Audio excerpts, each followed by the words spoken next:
we didn't really know what was going on, and we didn't really know what he was being arrested for. And we still don't. So that's kind of like the horrible twist to the story. And this is where it's left a lot of people advocating for him or wanting to speak up for him in sort of a weird gray zone, because we're not really sure what to stand up for except his freedom.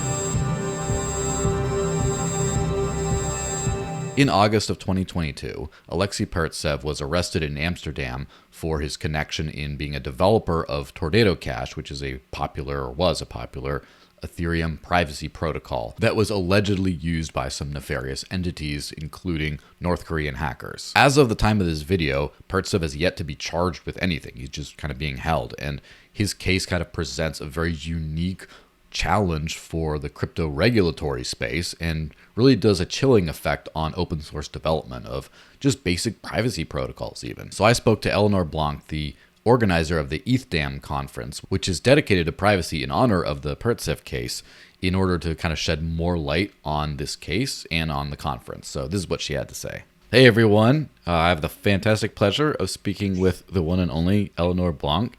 How's it going? I'm doing really well. Thank you for having me. Yeah, no problem. Always a pleasure. Usually, is this your first time doing an actual recorded show? Usually, I just have you for the live shows because Yes. it's always a good time. But I did actually want to talk to you about something, maybe a little bit more serious than just crypto banter and NFTs and stuff like that, which I know you like. So you run ETHDam, right? And so for those who weren't paying attention to that kind of that super closely, Amsterdam's kind of the hot spot for the whole, unwilling sort of hot spot for the whole privacy debate in regulations, because Alex Pertsev, the Tornado Cash developer, was arrested in Amsterdam, if I remember correctly, and that kind of is kind of the big chilling effect, the sort of first shot in the greater struggle with regulators and things like that over crypto, specifically over the how much can you get away with if you're decentralized open source tech as opposed to running like a company that does these things, and also on the right of privacy. So do you want to just explain from your perspective a little bit the Alex Pertsev situation and kind of give your thoughts on that? Yes. First of all, it was a terrible shock, I think, to a lot of people when this happened in August 2022. So it's been already quite a while, and we didn't think that it would take this long. But in August 2022, Alexey Pertsev, who is a core contributor, developer of Tornado Cash, was arrested in the Netherlands. And we didn't really know what was going on, and we didn't really know what he was being arrested for. And we still don't. So that's kind of like the horrible twist to the story. And this is where it's left a lot of people advocating for him or wanting to speak up for him in sort of a weird gray zone, because we're not really sure what to stand up for except his freedom. What's very let's start with what's clear. Mm-hmm. What's clear is that he's being held in Den Bosch in the south of the Netherlands, and that they've been giving him hearings approximately every 90 days. I've attended the two that have occurred so far. The next one is planned on the 20th of April, and we can assume a lot of things, but it's really hard basically right now to say exactly what's going on because the charges have still not been made public. The entity that's going after him is the FIAD, which is the entity that's, responsible for any money laundering activities in the Netherlands. So we can assume that the charges involve money laundering, but they have not been public, which has really confused the whole community, basically, because in the beginning, I think our first call to action was to call for the freedom or of the freedom of a developer writing open source code. That's what I Mm-hmm. think was the first call, the first cry for a rally was to sort of support someone who's been writing open source code. But it seems like that was a flawed assumption, me included, to think that that was the case. And actually, more and more, it's really all about money laundering. And Mm-hmm. if they can tie it to him. And that's where it gets really tricky, is that in the Netherlands, we have one of the most encompassing regulatory framework for money laundering. So it's not just only the fact of doing it, it's more being aware of it happening and facilitating it or enabling it. So that's what's shaping up for Alex right now. Interesting. And so, even though formal charges haven't been brought forth, that's, I guess, the suspicion, the pretext for the arrest, as far as we're able to tell. Yes. Every time I hear the prosecution, and bear in mind it's in Dutch, my Dutch is far from being a courtroom level, but from Same what with I'm my able to, English. well, I mean, obviously these are, legal proceedings. Keep in mind, this is not a court. This is not an actual trial. This is what is considered pre-trial, and every time we've had these hearings, what was at stake was releasing him to house arrest. So it's not about official charges. The last two hearings were about, can we or can we not let him be home as we built this case against him. And they've decided every time that he was a flight risk and that they wanted to keep him. Yeah, so it seems like the the laundering charges, or the laundering lack of charges, I should say, the suspicion, uh, it seems like for an open source developer that does not seem to apply. Now, so real quick for the viewers at home, right? The Tornado Cash is a smart contract on Ethereum that basically allows funds to be mixed together and sent with privacy from that. And so, let me be super basic here. So Alexei wrote the Yes. code, or some of the Yes. code, or did he write all Yes. of the code, or most of the code? Some of it. Some of it. He's part of the core team. He was an advocate for it. He spoke at DevConnect. He was, you know, not hiding away from anything, but really advocating for privacy and for Tornado Cash, latest developments, and what could be done with it. So, yeah. Yeah. So was he considered like the head guy, kind of, or the most prominent developer, or like a figurehead of the project? I would say so. I've never met him in person myself. But when I look back in retrospect, yes, he was someone who was speaking for Tornado Cash, and you could consider him one of the person. Yeah, what did you call it? Like figurehead? Yeah, Figureheads. Yeah. figureheads. Yes. Because obviously with decentralized kind of things, it's always a little bit different, but there's He wasn't the usually CEO. He yes. wasn't. You know, it's not that way. It's more like, yes, he was one of the core contributors, and yes, was advocating for it. Now, as far as the way Tornado Cash itself functions, so how, and here's I guess where I'm trying to get at, like, this, to see if there's like more to the story than just he wrote code, or kind of see what they might be targeting. Was there any services involved that he might have had a hand in running, or is the way this works, you just write a smart contract and then just anyone chooses to execute it, and it executes, or would you have to have like a node or a specific software, something that runs it, and basically is it, other than just writing the lines of code that would enable people to do it, kind of like saying this is how you build a Molotov cocktail, for example, just like that, is there any way you could make a plausible case he was involved in the actual protocol, like not just writing how it should work, but actually running it? I would argue, not being his defense and not being Alex, and only basing on what he said so far, no, he hasn't facilitated any of these things. What he did is enable the technology and be part of the team that wrote the smart contract. what the prosecution keeps sort of brushing off is how it works. They've been basing a lot of their case on an old case that happened in the Netherlands a few years ago, where there was a centralized Bitcoin mixer, where there was definitely a team of people running a Bitcoin mixer, where they would literally, do the trades, and they could pull on a switch or not if certain trades would go through or not.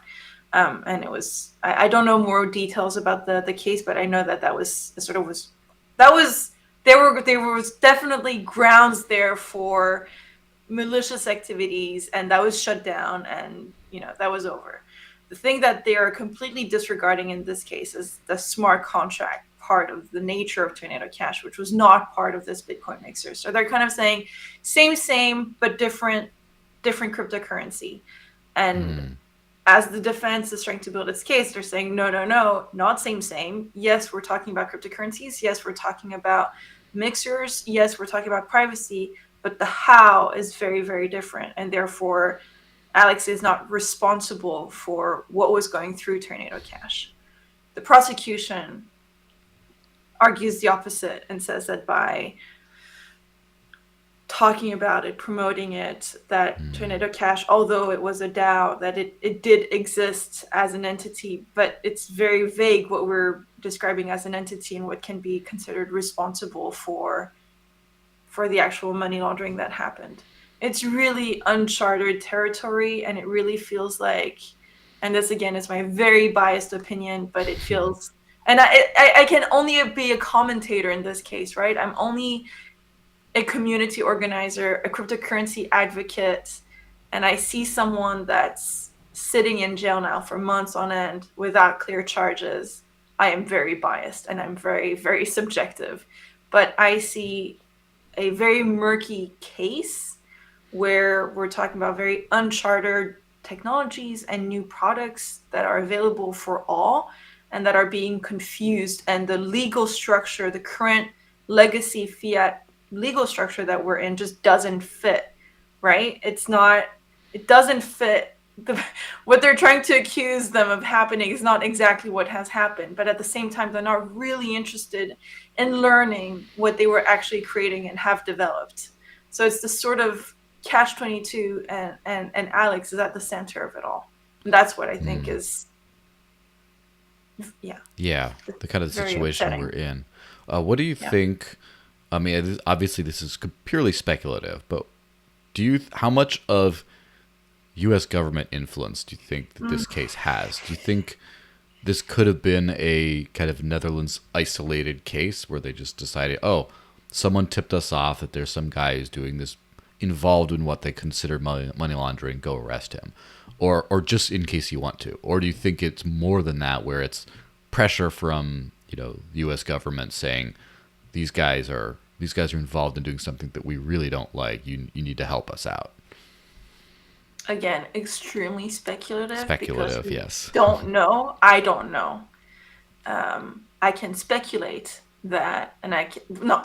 What I can say is that Dutch law enforcement clearly has worked for years, decades with the U.S. government, and that Dutch cybercrime works very closely with the United States on many different cases. In this one, we don't know. We only know that OFAC laws were passed, and 5 days later, or something like that, it was in the course of like the same week that Alexey was arrested. Now, was it all coincidental? It seems awfully convenient.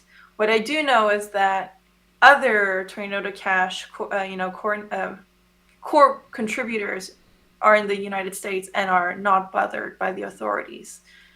So is it different? Since then, the OFAC has actually come out with very pro-Tornado Cash statements, saying that actually Tornado Cash is not lovely, but I wouldn't go that far, but that actually, considering all the chain analysis that can occur on Tornado Cash, that they can easily spot, different hacker groups that are trying to launder money through Tornado Cash. So it's very confusing to hear actually very positive comments, statements coming out post OFAC sanctions from the US authorities. And at the same time, we haven't heard anything from the Dutch authorities. We're now on Alex's third hearing coming up on the 20th of April, and I'm not sure what to expect. The first two were very similar, were very lengthy, took several hours, even though this is supposed to be like a quick and dirty hearing. They have both lasted more than an hour and a half. It's really, really long. It's not a trial, but it really feels like one. And at the same Mhm. time, it feels like they are discussing the case without discussing it. It's very confusing. And Alex is in the middle of all of this, and I'm not sure what is going to happen. I'm not sure what's going to happen. Do I know what the influence of the United States are in this case? No. It's been very confusing. In the beginning, when he got arrested, there was a lot of FUD news that came out, accusing him of being a KGB agent and stuff like that. And I would like to clear the record and say that if you work for an agency that has worked for entities like the KGB, it doesn't make you a KGB agent. And it's just these really rapid shortcuts that were taken in the beginning that I think were purposely planted to make it even more murky. And it made it even harder, I think, for the Dutch community to understand what was going on and be able to stand up for him, because as the charges are unclear, it's hard to know what we're standing up against, right? Yeah, of course. And for certain people that I've spoken to, they don't want to speak out. Even the biggest privacy advocates and groups that you can imagine refuse to pronounce themselves as long as the charges are unclear. Hmm. So it leaves everyone in limbo, really. Yeah, And yeah, that seems like it's a very challenging situation because on the one hand you have someone who is clearly targeted for some things. On the other hand, it's very risky to come out in full support of this individual without knowing everything. And this is where I play statist advocate or whatever you want to call it here is we don't 100% know, at least I don't, maybe other people do, uh, what exactly caused them to go after this guy. And there could be some case where he was involved in something like that, in which case they're kind of doing that, or it could be a suspicion of something else. And so obviously, if a privacy organization says this guy like free Alexei or whatever, then it turns out that there's something that they don't necessarily want to put their name behind that comes out. That becomes complicated. It's kind of interesting, sort of seeing the landscape of this whole thing because crypto has kind of existed for 14 years now. It's like going to be 15 years before you know it. It's been here for a long time. And in the early days when I bought into the cypherpunk ethos of, I kind of envisioned this as like almost like black market money, like right away. Like this is the stuff that the people use with the government. And it's been surprisingly placid these last like 15 years. Like the governments around the world, for the most part, have done almost nothing about the growth of these decentralized technologies up until basically the last couple of years. And I get sort of the feeling that every time there's something big that pops up, like the Silk Road, well, they can't let that stay up. So of course they take that down, or like a specific mixer that people are using to launder things. And it seems like Tornado Cash has been around for a few years. No one cared until there was some sort of evidence of North Korean, I guess, agents using it. And in that case, it became a sort of a threat to the sanctions that the U.S. imposes, where now all of a sudden, because of these sanctions, and people are evading sanctions, you have to, even if you can't stop it, you have to make a show of force to say, we have to stop this. And it seems, if I were to speculate, because there's a lot of speculation here, that with the arrest case, they kind of don't know. They kind of knew they had to do something, and that's what they did, is something. Or they thought they had to do something, right? They did something. And now they're in this case where they did something, they made a show, they scared people, but now they're in a situation where they can't let this guy go. or they can't charge him either. Because if they charge him, they have to think of what do you charge? And the implications for that might be, well, if you develop open source code, which can be used in such a way, then that is a crime. In which case, that has huge legal precedence implications. And they don't want to do that, I don't think, at least not at this point. And so, but then so I think what they're trying to do, if I were to speculate, is find an angle to at least in a minor way charge Pertsev with something that doesn't cause something that they can actually pin on him, and they can't completely change, like rewrite the rules and scare open source developers across the world. They got to say, well, he did this one very specific thing. We're going to charge him, give him a couple years in prison, or like a year of community service, or whatever they end up doing, just to say, you're a bad man, you helped the North Koreans evade sanctions. And then that's kind of it. I don't know if you have a take on that speculation. Yeah, well, the ball is in their court, right? Mm-hmm. They cracked his computer. They couldn't. Last time they announced that they had cracked his computer, couldn't find more evidence, basically. Mm-hmm. We're just slowly uncovering the Dutch legal system and realizing that open source code is not a thing here. Mm-hmm. It's not the same thing as in the US. It's not considered free speech. There's no habeas corpus either. So we're in a situation where the FIAD and the Dutch authorities, I'm expecting at the next hearing, have to come up with more grounds. If they don't, I don't know.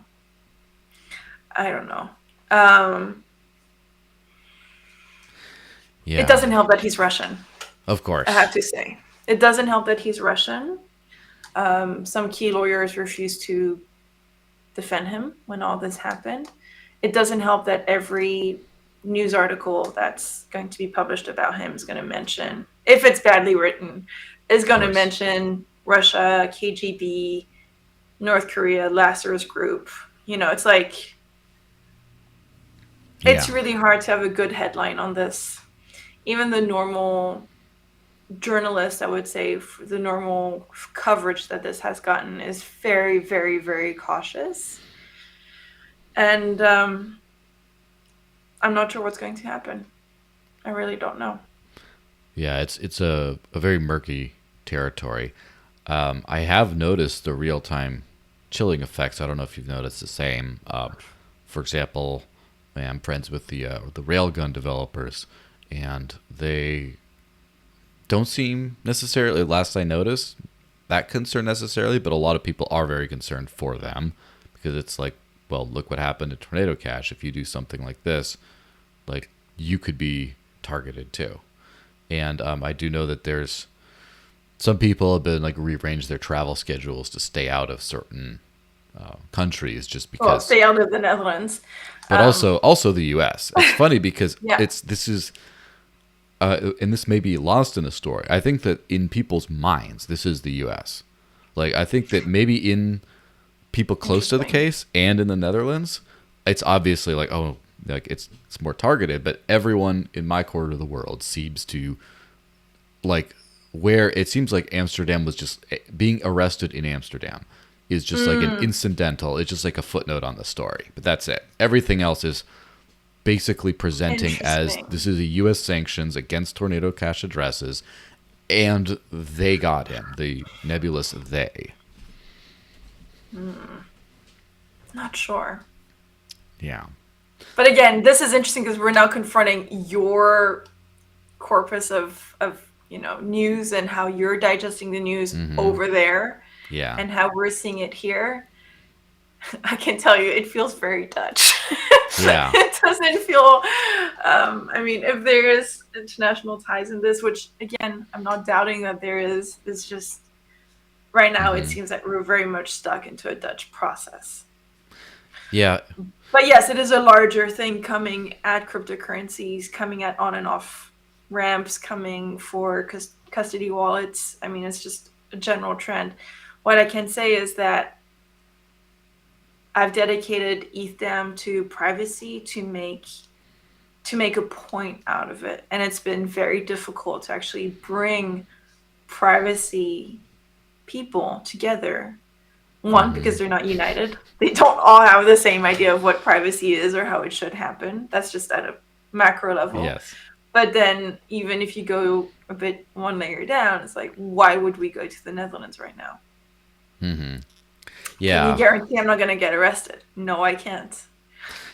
It's pretty funny because and we'll run into ETHDam right after this, but um, I have been sort of around a privacy conscious community of some sort for basically my entire life. Like, Yeah, I like at least 20, 25 years of before yeah. crypto and then in crypto and privacy. It's funny because I'm the opposite. I care very much about privacy and I use like open source software and encrypt and all this other stuff, but I'm a very kind of happy-go-lucky public kind of person, and privacy Mm. people are Yeah, very yeah. strange. I do know like people who won't like they're impossible to communicate to organize events because they have some Yeah. sort of email address and that's it, and you send it to them, but it was a burner email that they don't use anymore, and it's always changing. And then Yeah. you try to ask them like, "What's your name?" and they don't really tell you. And there's someone, yeah, there's a lot of weird things. A lot of like, don't have a phone, don't not even a flip phone, or will come, some. I've actually had in the last year, I believe, or two, someone at some meetup wanted to send me some video footage of something he talked about, and the way he did it is he brought a DVD to me, and I'm like, this is 2022, right? This is insane. Wow. Like, so I understand the privacy community is really hard to Yes. get out, Yes. or it's like to say I use privacy tools. Like, well, that's a privacy infringement. It's like, yeah, it's a strange community for sure, which is why I personally like I would call it I mean, for lack of a better term, the Naomi Brockwell privacy era, where people are, as she says, living a modern privacy conscious lifestyle, not like this, not this like weird paranoid kind of thing, but just like living a modern, fulfilling life, but including privacy in it. But so before we go down too far of a privacy ranting rabbit hole, why don't you talk about ETHDam? What is it? When is it? How is it? Yeah, all that. Okay. And then we'll come back to this amazing privacy rabbit hole because I do Yes. think that it's very interesting. All right. So last year during DEF Connect, I organized ETH Day and DeFi Day in Amsterdam, and that was the first time that I organized conferences of this, level, and it was all very much under the DEF Connect umbrella, and I learned so much, and I just knew that I had to do it again, even though it's Mm-hmm. a lot of work, and I really don't wish it on anyone. But I knew that if I wasn't going to do it, probably it was not going to happen. So someone had to bring the ETHDam community together for like a high level conference. So that I knew was going to happen. And then I had a chat with ETH Global, and I was like, "Are you guys coming back? We'd love to have you again in Amsterdam." We're like, "No, we have other things. We have other cities Mm-hmm. that we want to cover. We already came last year." And I know how important hackathons are. Conferences are great, but hackathons are really Magic. magical. They really are. They really are. So I thought, okay, no, not just a conference. We're doing a conference and a hackathon. And so ETHDam is a conference hackathon dedicated to privacy and DeFi because well, those are two things that I love and I think are super important. And Yeah. more than anything, dedicating it to privacy in the light that, well, everything we've just discussed, um, to make sure that I'm hammering privacy on everyone's head and trying not only to bring privacy builders together, so that's already like that's a whole thing, and then also try to you know branch out to the normal privacy world or the normal Dutch ecosystem and regulators, and that's been very challenging. So it's just challenging on both sides. It's challenging to get the crypto privacy peers together and then try to branch out as well, and not be just this group of freaky people that are super into this, and already you're basically preaching to the choir, but also bring in new people or adjacent to us Mm-hmm. at least. Um, yeah, that's ETHDam. And something a bit funny that we're doing is we're creating something called the All Stars track, which is kind of like a Champions League for previous ETH hackathon winners. Because I think Mm. there's a lot of people that attend hackathons. I mean, it's a job for certain developers to just they go from hackathon to hackathon, they hack here, they get a bounty there, and they go back to their lives and they're fine. And the goal here was sort of to inspire people that have won at previous ETH hackathons to keep building and to build something a bit more polished. And those guys start in like 9 days from now, and they have a 1 month track, and they Mm. get a chance to pitch on stage something a bit more polished. So I think that's what makes us a bit different as well. Yeah, Yeah. so obviously because of the dam part of ETHDam, it's in Amsterdam, right? Damn. And Yeah. it is what are the days of it? It's a Saturday, Sunday. It's on the 20th and 21st of May. And it's gonna be Nice. pretty. It's gonna be really beautiful. Amsterdam in May is one of the perfect seasons, I would say, to come and visit, and it's lovely. So Yeah, that's also the absolutely. big attraction, I think, of all these. We're really spoiled, from not having any conferences to having too many conferences, arguably. There's a lot of things happening in Europe this month. Right after, not right, just before us, there's ETH Lisbon. So ETH Global had to move from Turkey, Istanbul to Lisbon, but they're also doing ETH Tokyo now.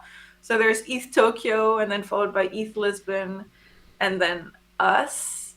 And then the week after, there's Spaghetti ETH in Naples, and then beginning of It's June funny. there's East Prague, and then there's East Barcelona, I believe, after that, and then leading up to July with ECC. So it's like there's a lot. There's so many conferences going on, and when you say ETHDam, I think one of the appeals of each of these conferences, yes, of course, we're trying to bring the larger, wider crypto community together, but it's also for the locals, and it's also to present sort of Amsterdam as well as a moment. It has its moment, and actually, we just went live.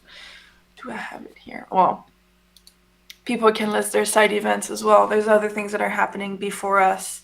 So there's other things happening that week to sort of showcase different perspective, different communities, um, different aspects to crypto, basically. So it's not just us.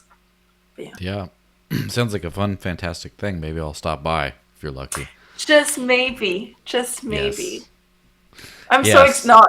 Well, I mean, we can say it here now. Yes. I guess I plan to attend, so we'll see. Yes. So we'll see. No, but What do yes, you I mean? plan. We'll see? No, you're No, just gonna. kidding. I do plan to attend, and this will. I Yes. haven't been to a conference of, I guess, any kind since the late or outside of New Hampshire, I should say, and since the end of 2019, and probably in the middle of 2019 was the last crypto Wow. conference, and that was also the last time. Those were last times I left the country too. So yeah, let's. This will be fun. Oh my.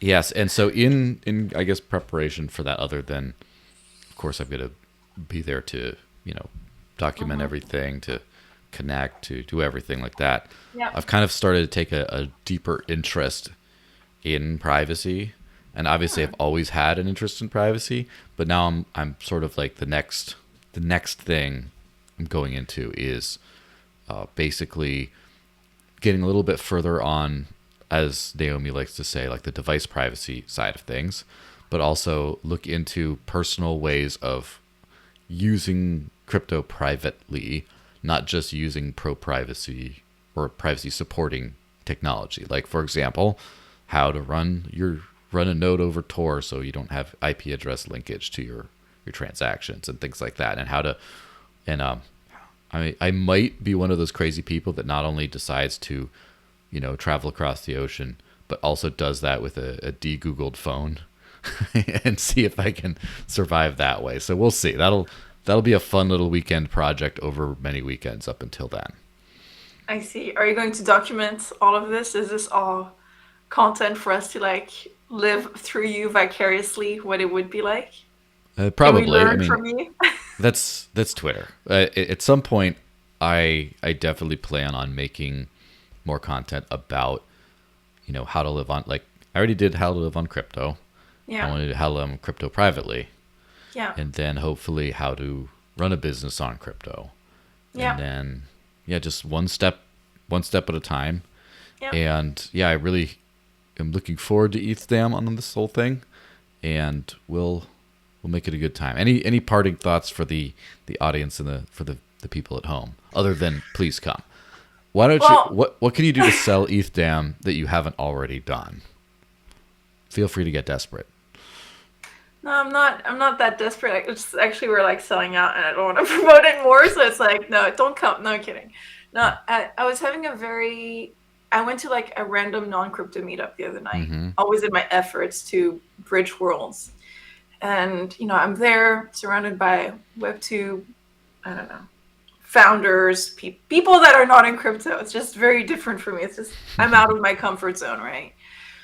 But they're like, oh yeah, yeah, whatever, privacy. Oh yeah, crypto. Okay, yeah. They even knew DeFi. You know what I mean? So it's not like they're Mm-hmm. not. They knew a little bit what I was doing, but they were like, and at some point, one of them sort of jokingly is like, oh yeah, I love privacy, and then turns at me and he's like, but also I really don't care. I thought it was a really interesting moment, and I was like, okay, fair enough, fair enough. And I think for a lot of people, privacy, just like, I don't know, the right to association or freedom of religion or whatever, they don't value it until it's threatened. It's one of the things that a lot of people just take for granted. Even in a world of mass surveillance where everyone has told them you're being surveilled and everything, and you don't have really any privacy. People struggle to understand why it's such a big deal. Just like, why are we making such a big deal out of fiat? I mean, come on, guys, it works. You know what I mean? Like, we have a lot of people, and it's the same. It's the same argument. Like, why change it? We're fine. There's privacy is not that big of a deal and everything like that. And I straight up I answered something on the sides of, yeah, well, you don't care about it probably because it's not something that's ever you've never been threatened by it. You've never Mm-hmm. like suddenly no one has invaded your privacy. It's one thing to think you have it all the time. It's another thing to have it invaded, to have it violated, to have your own personal life being ripped to shreds for something like this. And I feel like people forget why we're in crypto as well. So that was my throwing a little bit of shade at sort of the normal world that doesn't realize why these things Yeah. are important until their private personal life gets attacked for XYZ reason. And I never wish it on anyone, obviously, because it's one thing to be like a doomsday person, it's another to wish it onto people. But I'm like, if you realize it now, then we don't need to reach a certain breaking point where your life and the people you love and care might be at risk of something. I don't want to wish that, but for some reason, humans, it's very human. Of We course. don't move. We don't move until it's really uncomfortable. And on the Yeah. other side, I've heard crypto people tell me, well, when I say crypto people, it's a big word. I just want to And say I people. love that you just start it with that. Like, I already disrespect whatever you're gonna say after that when you start with the well, because it's gonna be some nonsense. But I yes, go heard ahead. I heard something awful. I heard Hmm. something awful. I heard that what happened to Alex was his fault because he should have read the Dutch laws more carefully. And that came out of the mouth of someone who does crypto. Was it a Bitcoin maximalist? Yeah, a little bit. There you go. Okay. See, I'm starting to But like, predict oh these my god! things. But like, oh my god! Like, I heard that, Yeah. my ears were bleeding. I wanted to scream. I was like, how is this conversation even Yeah. happening? Well, And that's it's really frustrating. I felt like even more upset because this was someone that I thought was politically aligned and would just, stand for justice, what I Mm-hmm. consider justice. And they're like, no. Yeah, it makes perfect sense though when you think Oh, about it, because what we do, at least with some things, when early adopters, I consider to be investors, where you put money into something or you put effort or you bend your life around things that don't make sense today, but they will make sense someday. And the average person is not an investor. The average person cares what they can get today. And so privacy does not really matter today, really, kind of. In some cases, depends on who you are. But for the average person, whether Google's spying on them or not, it just means that they get more targeted ads. That's yeah. everything. But then very soon, there's a real world cost to it. And in financial terms as well. It's not just, well, now you don't have freedom. It's like, well, there's also stuff, you have less money, things are more expensive, and the things you want to do now, it's difficult to figure out to pay some like black market person to come find it for you, and then there's all those risks, and then you're in a bad situation, and it's better to start here. And so when I talk about when people don't like my attitudes towards privacy or whatever, they think they're unrealistic. I kind of view them as that they're right, but accept my role as the investor. I'm the guy Mm, who's betting on it early because, and mm. maybe I'll be wrong. Maybe I'll waste time trying to de-Google phones, and then like I'm stuck in an airport somewhere and I can't get anything to work and my maps don't work or what. But maybe I'm doing that. I'll send you my phone number on paper. Yes, You make sure to have like a little a paper book. key or your signal key on paper written My down. signal key on paper, just in case. Yes. So that's what we are. We're early adopters, which means a lot of what we do is kind of a waste of time, but a lot of what we do is probably going to be hugely important. We'll be at the top of whatever we're doing once things happen. And I kind of think about that because I think about my own future obsolescence of career. Like I'm the guy who shows you how to live on crypto. Where's the how to live on fiat guy? Like it doesn't exist because everyone knows how to live on fiat, right? And so it's at some point, there's the that would be a fun parody service though. But Yes. anyway, that's a bunch of good stuff. Where can people find your the site and follow you personally, et cetera, et cetera? Of course, of course. So you can go and grab your tickets for ETHDam at ethdam.com, ethdam.com. We already have listed our speakers and how you can get involved. Maybe you want to come and hack. Maybe you want to come and volunteer. I believe my handle is public here. You can follow me on Twitter at blockblank and get involved with Crypto Canal in general. Crypto Canal is what I run. It's what's powering ETHDam this year. We run also monthly meetups in Amsterdam, Rotterdam, and Zurich. We have some really fun experiential workshops coming up for Q3, Q4 called What the Duck is Crypto. So when I'm not Mm-hmm. organizing crazy conferences and stuff like that, I'm a teacher, and that's what I love to do. So that's where you can follow me and come and follow our adventures and fight for the cypherpunk ideals alongside. That'd be great. Well, absolutely. Well, thanks very much for being on, and Thank hopefully you. see you in a few weeks or something. See you soon. All right, bye bye, everyone.